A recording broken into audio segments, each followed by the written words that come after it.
Illustres frères et sœurs dans le Seigneur, que la grâce et la paix de Dieu demeurent avec chacun d'entre nous au nom de Jésus.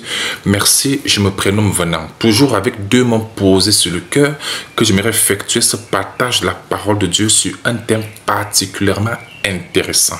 Il s'agit de quoi? Il s'agit de bien connaître et de bien comprendre ce qui veut dire se prosterner et adorer. La prosternation et l'adoration dans le contexte biblique. Il faut savoir réellement ce que c'est. Beaucoup pensent que c'est le simple fait de mettre les genoux au sol, lever les mains et chanter à la gloire de quelqu'un. Les gens pensent que c'est ça, se prosterner et adorer. Je vais vous le dire aujourd'hui, désolé, c'est pas vraiment cela. Nous allons le prouver aujourd'hui à la lumière de la parole de Dieu. C'est que c'est qu'une véritable prosternation, une véritable adoration au Seigneur. Si le sujet vous intéresse, suivons la suite. Nous prenons Matthieu chapitre 4. Je vous mets d'abord dans le contexte. Il s'agit ici de Jésus-Christ dans le désert. Après 40 jours, 40 nuits, Satan viendra le tenter. Et Jésus, étant le maître des cieux et de la terre, s'était laissé tenter par le diable afin de nous montrer le chemin, afin de nous montrer l'exemple, comment vaincre les tentations du diable. C'est aussi pour exposer les différentes stratégies du diable. Vous comprenez? Et ici, il y a plusieurs stratégies, mais il y a l'une des stratégies du diable qui fera l'objet de notre enseignement aujourd'hui. C'est une stratégie assez intéressante. C'est sur ça que nous allons fonder, baser l'enseignement de ce jour. Amen. Nous prenons Matthieu chapitre 4, nous lisons du verset 8 au verset 10, il est écrit. Le diable le transporta. Le diable transporte Jésus. Le diable le transporta encore sur une montagne très élevée, lui montra tous les royaumes du monde et leur gloire. Et lui dit, écoutons ce que Satan va faire comme proposition à Jésus. Waouh! Il dit, je te donnerai toutes ces choses si tu te prosternes et m'adores. Soulignez les 2 mots-là. Si tu fais comment? Te prosterne, et m'adore. 2, ça signifie quoi? Jésus lui dit, retire-toi Satan, car il est écrit, tu adoreras le Seigneur ton Dieu et tu le serviras lui seul. Nous commençons donc avec la prosternation et on finira avec l'adoration. C'est quoi la prosternation? Comme je le disais au début de mes propos, c'est que la prosternation dans les têtes des gens, ils se disent, ok, si je me mets les genoux au sol, je soulève les mains, je chante les chansons à l'honneur de la personne, ça veut dire que je me suis prosterné et j'ai adoré. Non. Non, c'est pas vraiment ça, désolé. C'est pas vraiment ça. Donc, si vous voulez me dire que dès que quelqu'un se prosterne pendant 30 minutes, dès qu'il se relève là, il n'est plus prosterné, c'est ça? Non, ce n'est pas comme ça vraiment. La prosternation, c'est le fait de se soumettre tout entier à une personne ou à un être supérieur. Ton esprit, ton âme, ton cœur, ta vie, tout ton être, tu te soumets à cette personne. C'est ça qu'on appelle de la prosternation. Amen. Les bien-aimés, lorsqu'on dit qu'on se soumet à une autorité, à un être supérieur, on se soumet à cette personne et à l'autorité de sa parole aussi. C'est ça.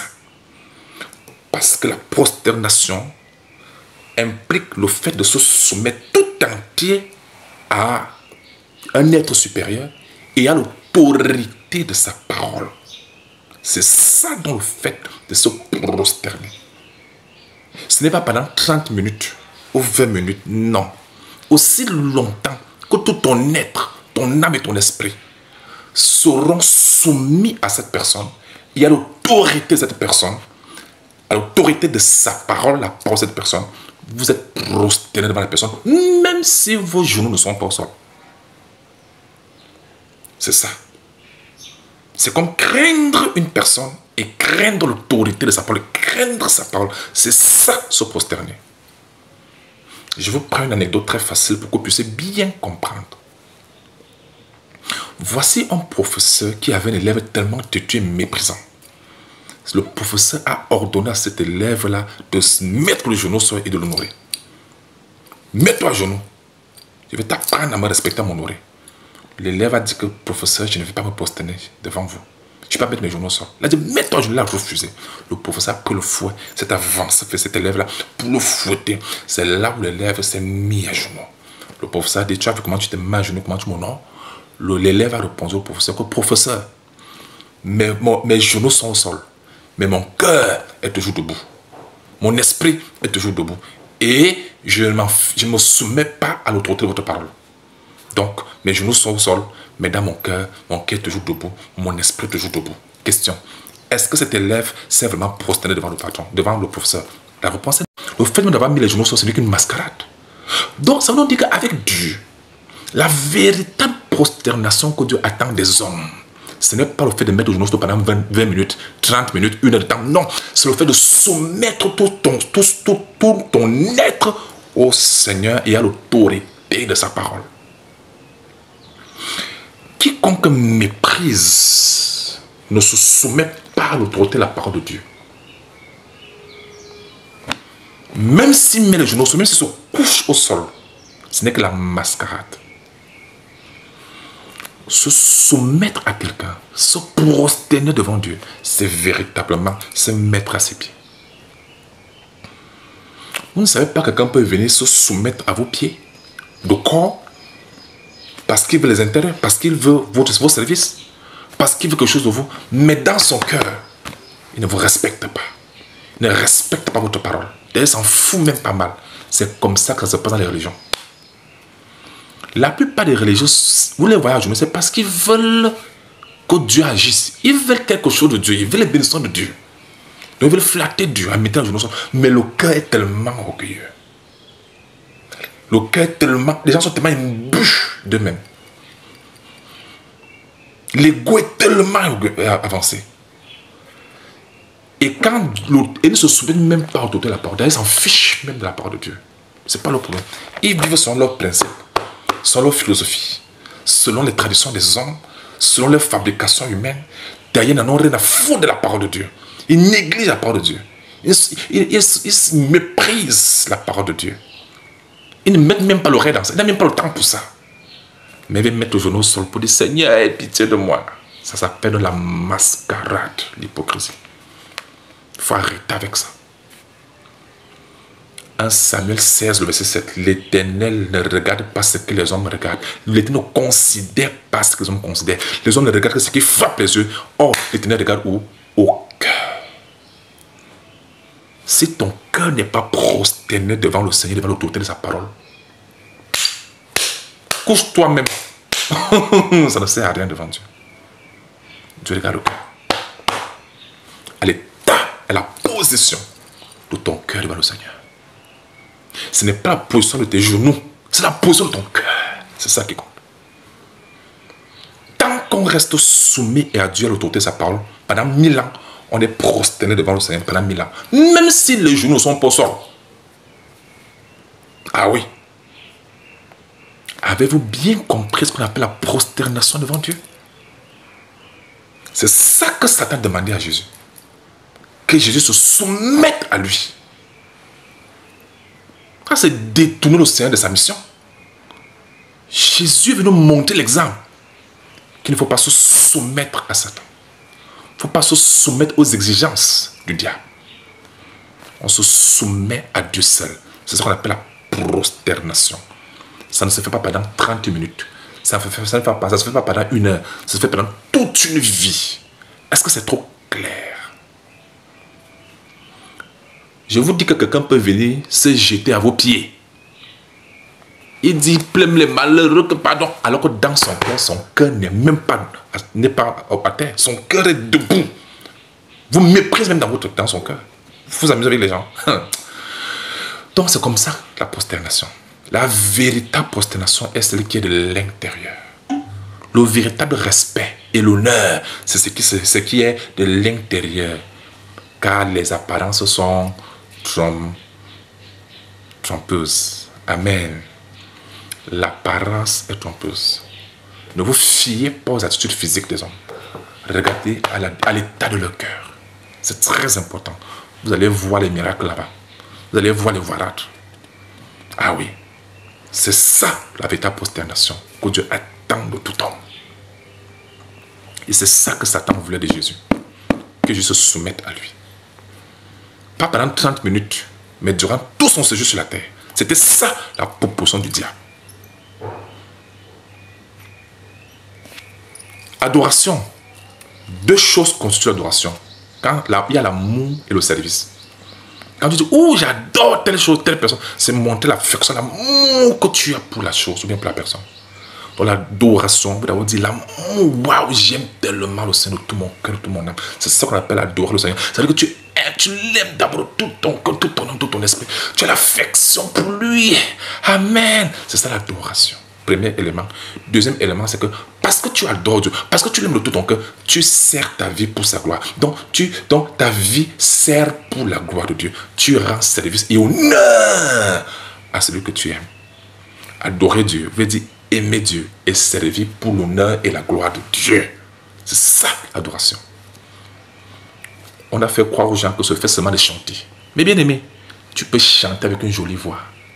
Ce qui n'est pas mauvais. Mais si tu n'aimes pas ce Dieu, si tu n'aimes pas sa parole de tout ton cœur, amen.